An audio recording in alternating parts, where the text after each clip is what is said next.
One thing I learned is I can always change my mind. Bass compressor. Bass compressor. Hello, folks. This is Kris. And this is Manos. Welcome to the Studio Talks, the show that will take you behind the glass of the modern recording studio. Today, we're going to talk about a matter that never sets: analog versus digital. Let's go.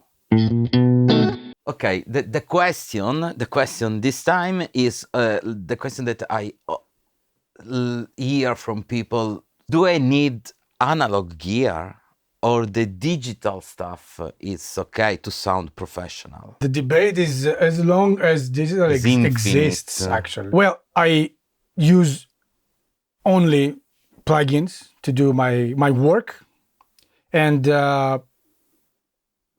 the only analog part of my chain, let's call it, is the preamp, actually, the preamps and the microphones, or whatever, or guitars, or whatever.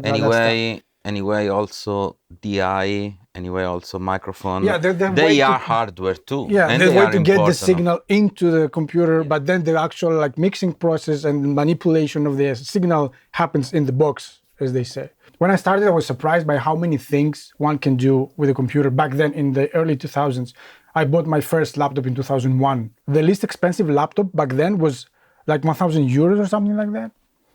And I was surprised by how many things you could do. Like, you could write a whole song, and that was it. I had a keyboard, a Yamaha S80, I think it was called, and like some sort of workstation which I used for sound source. But everything was done into the computer, not as advanced as it is now.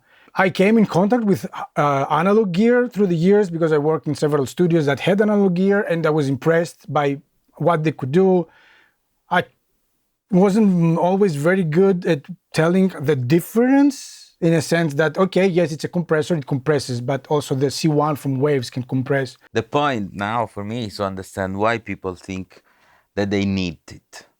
Sometimes I suppose and I feel that the real point is they think that with the analog, with the hardware, they can fix some problem that they didn't understand are not problem that came from which, if you are in the analog world or in the digital world. For example, a weak source, it will be a weak source also through to the hardware. You can have a really fancy and expensive preamp, but if your source is weak and... What is weak source for you? What do you mean weak source? A bad microphone, a bad guitar. Okay, so it's not the performance. It could be also the performance.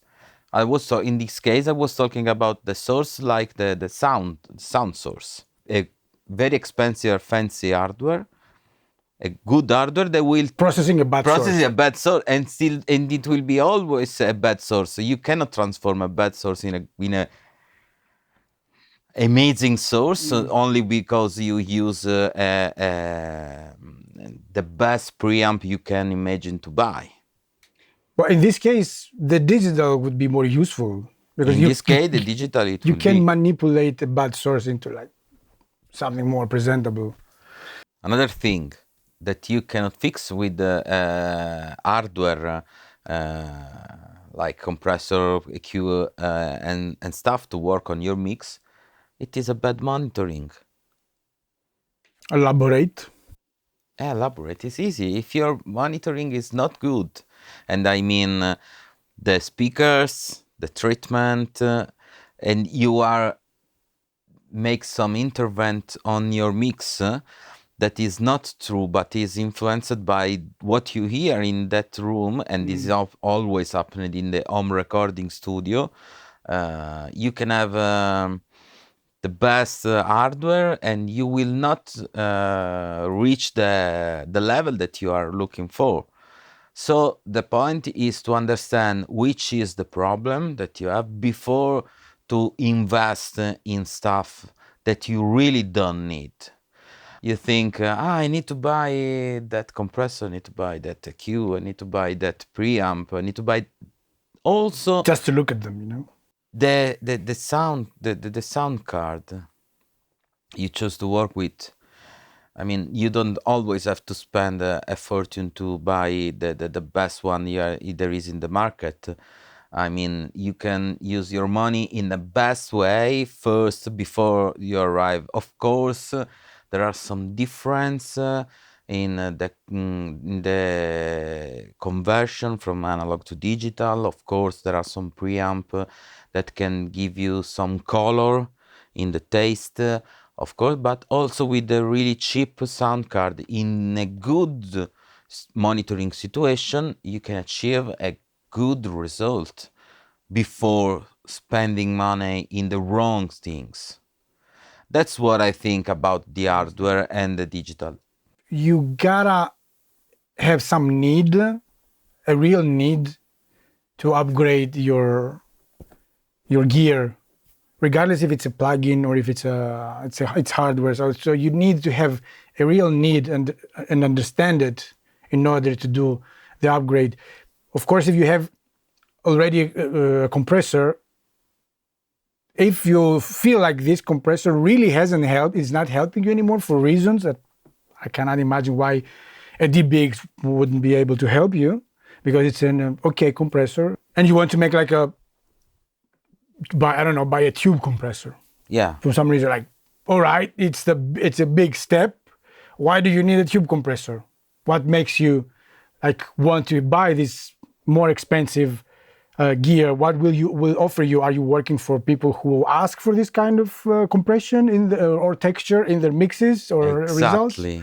Or do you want it for inspiration, or do you want it for fishing new customers? Exactly. Because this is also a thing, fishing new customers with fancy gear. You got the point. You have to understand how the things work, which is the difference between something and some other stuff.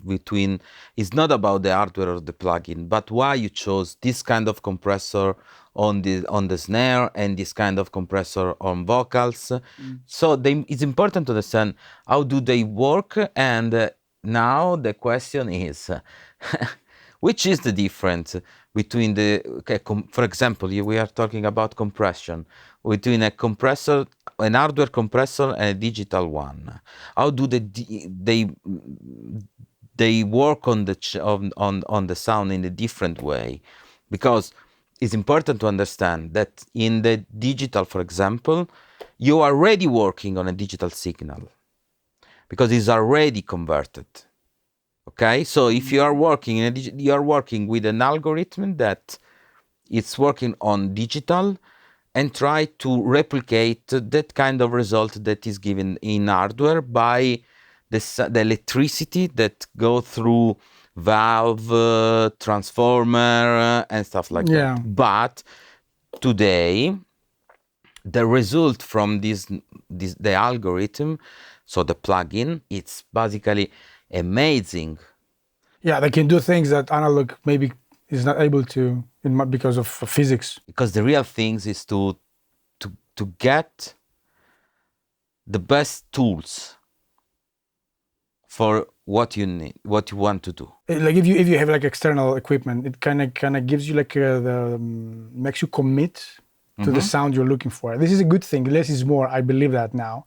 Less is more. Like having too many possibilities in the box kind of makes you lose the target and just deviate and eternally reprocessing the same material again and again and again. It's an artistical way, an artistical decision that you have. It is your workflow, and it is correct, and this should be a good. This should be a good reason to work with hardware. Because you don't have too many things to use, and you have to only that. So you have to decide to work only with them, and stop. And and you don't have many buttons to do. Yeah, that could be a reason to choose for the hardware. The reason why I personally find plugins more appealing is because I still appreciate the flexibility they offer me. When I record guitars, I don't want amplifiers. I want to be able to virtually move the microphones afterwards. Because if I want to As I said, I don't move the EQ, I don't EQ much, but I move the microphone again because as I process my stuff, I realize, okay, this guitar could be more bright, so I just move the microphone, the virtual microphone. So you are answer to the question that many people thinks. Can you have the same result without hardware? And it's a great things anyway. So yes, it is. So it's work for you. It's There is, but the moving air. Well, I must say something. I record guitars almost every day, real amplifiers with real microphones. Almost every day. It's part of my job, and I know what it means. Real cabinet, I know. real microphone, I'm sure you know better than me, maybe. air pressure, and what it happens. And I've never done a straight comparison, but I never felt that I'm missing something when I use my favorite guitar plugin is Tonex. By the way, I've been using it for the past 2 years. I find it exceptional. We're in the golden era of virtual amplifiers, in my opinion. After Well, there are a lot of good stuff. yeah, after the Helix came out like 10 years ago, it's so old. The Helix is like, I think it's 10 years old, something like that. After that, there has been like an escalation of good equipment for guitars. Even the cheapest stuff can produce good things. The NAM technology. The NAM is amazing. Amazing. It's amazing. It's People are amazing. making super smart plugins with the NAM technology. Yeah. So I'm really glad that we have plugins. And don't think plugins cannot be expensive. Because No. Of course, I know. they can be really expensive. Thankfully, not as expensive as they used to be, but yeah, maintenance of plugins and the whole operating system around them can be a nightmare. I think it was simpler back then, and now with all this is another thing. I must say that, I have to say that the only downside, the only thing that would make me have a console and everything analog and just forget the digital would be the fact that almost every plugin developer has its own launcher that has to connect online and verify your license. I bought it, I have the license. Some still work this way, thankfully. But I have the license, I put it in, forget about it. It's there on my computer. I don't have to be online every time. If everyone at the end decides to go like this would be a reason that would make me abandon the digital world. Okay, bring back completely. to the question, hardware or digital. One thing that is really pro digital, one that it's this. You can have all your stuff inside it. It is indeed here. And you can take your job, your work, your session everywhere. Like, to be honest, I do, because I basically have 2 studio room, one in Italy, one here in Germany, and I can work both place and and do it my job if I'm there or if I'm here. That's one of the best things about the plugin. I know people who use analog gear for mastering, and compared to those who use only digital, I think those who have a hybrid system is better to my ears. It's always, I will say, rounder. I don't know how to explain it. It sounds rounder to my ears. It sounds like a gummy round thing, but then the digital sounds always picky and razor bladey. Maybe just me. Well, I'm not totally agree with it. Okay. No, because I guess that not always it's about. I mean, it's not about the tools. It's about the ears of the people who are working on it and what you listen. That's of course, it's not only that. But I guess that's which is really the difference between the hardware and the digital. One of the main, not the only one of the main is that the hardware adds some color to the sound. Like we say, when the sound goes through the valve, to the tube, go through the circuit, the electricity, and this color is add a cue in some way. It's add harmonic distortion. But basically plugin today can do it something really similar with the algorithm and add the same things. They will be only different.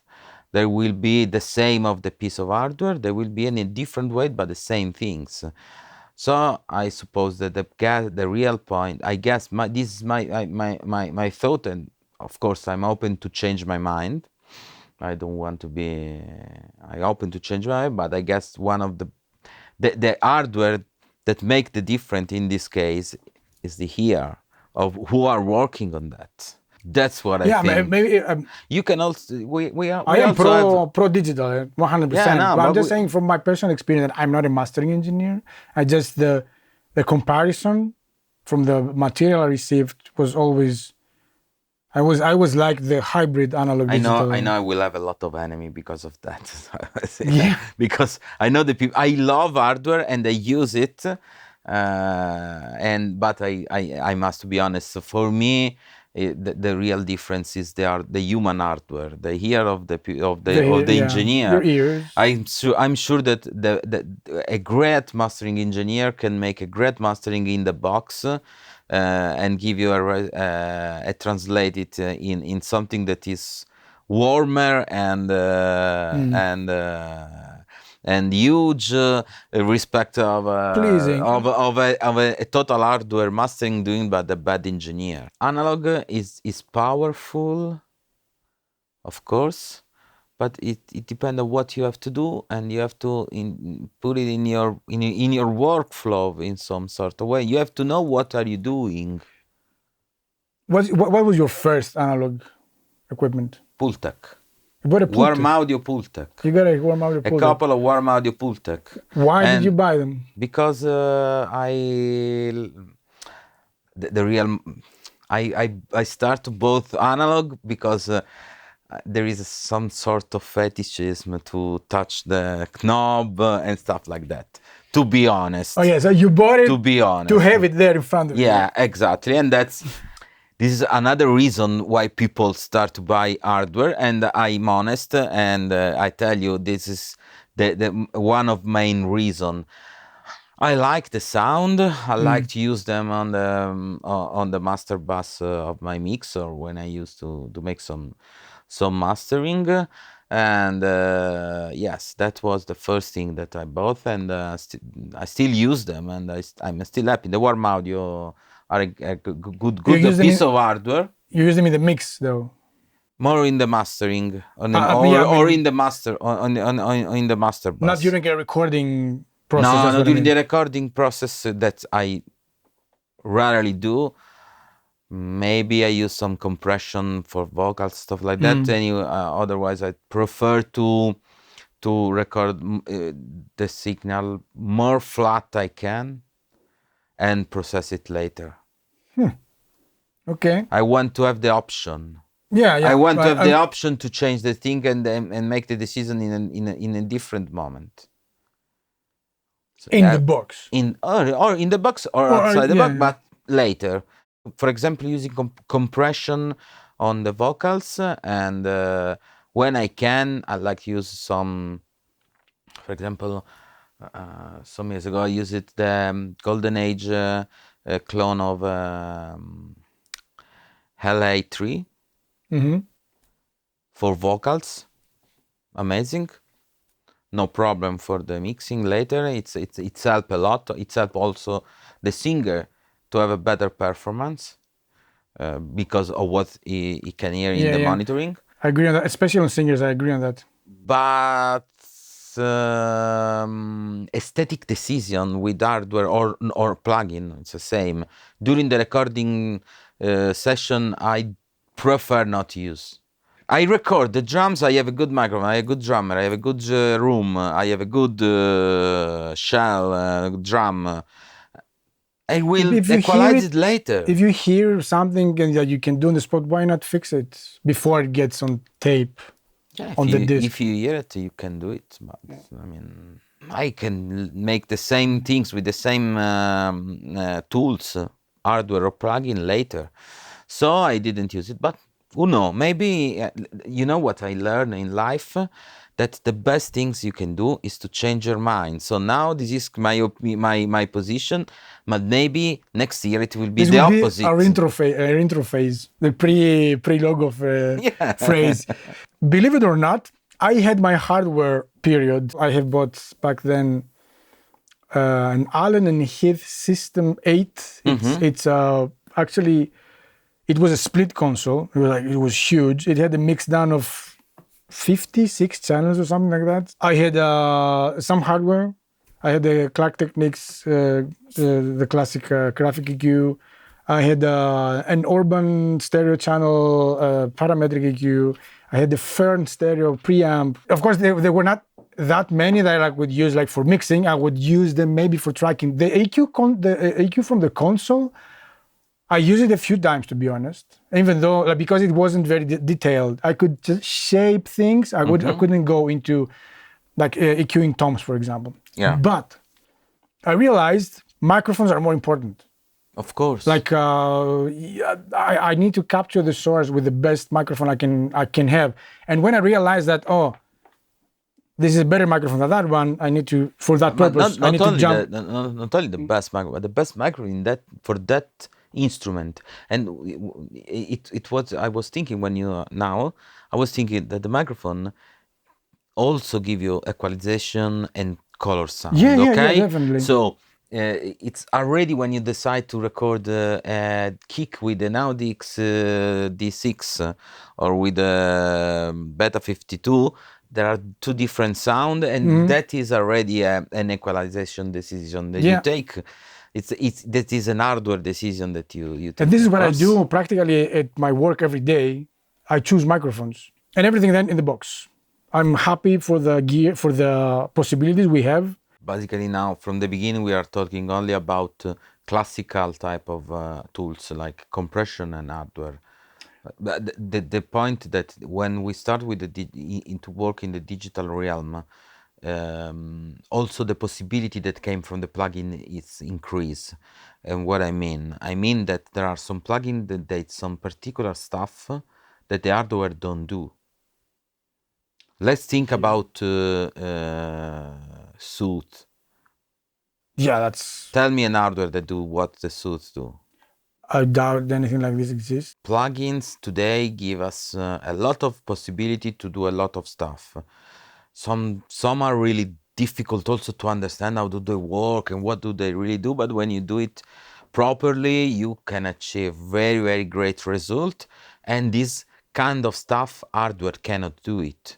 Basically, because there isn't an hardware that do that kind of stuff. So we should start to separate the some things only exist in the digital world. Only exist in the digital world. So that's also important. And the practical things that give you the possibility to work and to make a total product from the scratch to the end with a plugin, only with a laptop and with a good sound interface. It's amazing for modern people like us that maybe you also need to be able to travel with your stuff and go to make a song in another country, for example. I mean, hardware is good, hardware is fine, I like it, I love it, I use it when I can, but my hardware is in a place. If I have to do the same things in another place, and sometimes happen, I cannot take all my hardware with me. Like hardware, like if you have like a place, it's really eye-catching to like, let's say, customers.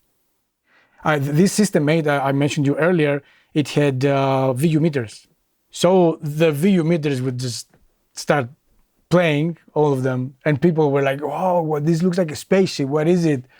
And maybe not a spaceship, but it was impressive to people who were coming in to see this thing moving around. Yeah, we must say the truth. Sometimes we are like child. Yeah. At the Luna Park. Yeah, people. We like to see it too. You didn't have that feeling in a recording studio. Not for me, not only in the beginning, also every time, also after, I don't know, 20 years, when I'm in a studio, it's like to be in a Luna Park, like to be in a toys shop and see all this kind of stuff that I want to touch and I want to see how they sound, etc. But you also have to be honest and say the truth. I would like to work in the totally outside of the box. Yes, I would like. It is convenient and not only in terms of money. Convenient, I mean in terms of workflow. No, it isn't. Not today. Because, for example, these days I'm working on 3 different mix. If I had only hardware, Yeah, Total Recall it's is impossible. practically impossible. Except Not if you at the don't work. degree the if plugin it- can offer you. Exactly. Except if you don't work in a particular way with the hardware, that's mean that piece of hardware is already set in your workflow. You never touch because you know that that is the chain. One trick ponies. Some gear is one trick pony, and many engineers use them for one. Of course, For many. one. But this work when you properly know. Because now in that situation we start to talk about again staging, we start to talk about how you send the level of the source inside the Yeah. hardware, and it is important. It's not only the hardware itself; it's the It's whole not- it's the whole way how chain. you're gonna send It's it the and whole take chain. it back. So, and anyway, Conversion, level matching. except that it's impossible to make this kind of things are some level only with the hardware. That's the truth that nobody will tell. When is the moment that you say, "I have to use my Pultec for this job"? I like to use my hardware in the master chain of my mixing, but if I can't, for some reason, the modern plugin that, for example, UAD give us, they are amazing. They are amazing. Yeah. I never had these things that say, okay, now I cannot go further with my work because I have to go outside of the box. box. Okay, Kris, everything you're saying, it's right, and I agree with your point of view. And what is the analog thing that you would suggest someone would get? Bass compressor. A bass compressor. A bass compressor. There are a lot of interesting bass compressor in the market right now. There is a pretty new Behringer one that it's a good clone of the Neve. 369 KT, that is a clone of the Neve 33609, and it works pretty good. I really like it. I like the fact that we have access to cheap gear. That's true. Like someone who wants to start with and have a device that works so well at such low price, it's a no-brainer. But on the other hand, all these big companies living on the making products by the legacy of the past, build on the legacy of the past, kind of annoys me sometimes, because like we all need somehow people need to have access to these legendary devices, and there is too little progress. It seems like there is too little progress on the analog side, because we picked ceiling, and it's the same things coming out over and over again. The new things, it's only on plugin. On the digital world. Yeah, the digital world. When we you still say, use tube amplifiers. We already say it. When you say some plugin that makes some things that the hardware doesn't make, it's because there is the innovation. Which plugin or which plugin suite or which software do you think it's also a good investment for a project? A good investment. Okay, let's start saying that a good investment is a good DAW, full with everything you need it. Basically, you can do a good mix with a stock plugin, okay? But if you want to say, you want to know for me which is the best suite at the moment, the one that I really like and I cannot work without it, at the moment I'm totally in love with the UAD plugin. Totally in love. I cannot work without them. Okay. And they basically have everything you need. And I think that when UAD start with the Spark subscription, that is the way for people that don't use UAD hardware to work with the plugin of with The native versions with the of the net- with plugin. the net- they make a great things because they do really great stuff. Because for whom doesn't know, UAD used to run on proprietary hardware like Pro Tools used to have as well. UAD had like specific hardware with DSPs, and the plugins used to run on the DSPs. Since a couple of years now, I think they made a completely native version independent from their hardware, so you can do it like Kris and just subscribe to their Spark program. And for you, hardware and plugin. Hardware, I guess you say nothing. A good microphone is a good investment. It's a Yeah. must-have. Not just a microphone. A good microphone that it's not just the off the shelf or from a random Temu link, like a proper, even an NT1, which is a bit hated out there. A microphone that respects the source, a bit all around. I've done great jobs with an SM58. It's not spectacular, but it gets the job done. But for home studio, a nice all around large diaphragm condenser microphone is good, because presumably at home one records an acoustic instrument or a vocal. So yeah, maybe the Audio-Technica 4040, it's a good one of my favorite on the cheap side microphones. I don't mind the T-bones, to be honest. People kind of consider them like very low tier, because they are very cheap. Well, But they're I had a good experience with some T-Bone mics. if you watch the T-Bone channel and their stuff they do only with T-Bone stuff, it's impressive. Yeah, but they are impressive. Yeah. I had a great experience with some T-Bone microphones. And software, well, I use exclusively, like 99% of my mixes include Fab Filter plugins and IK Multimedia plugins. And this is my tool set. I also use stock plugins because Nuendo has some very specific tools that I really like them. Nuendo, Cubase, they have like more or less the same plugins.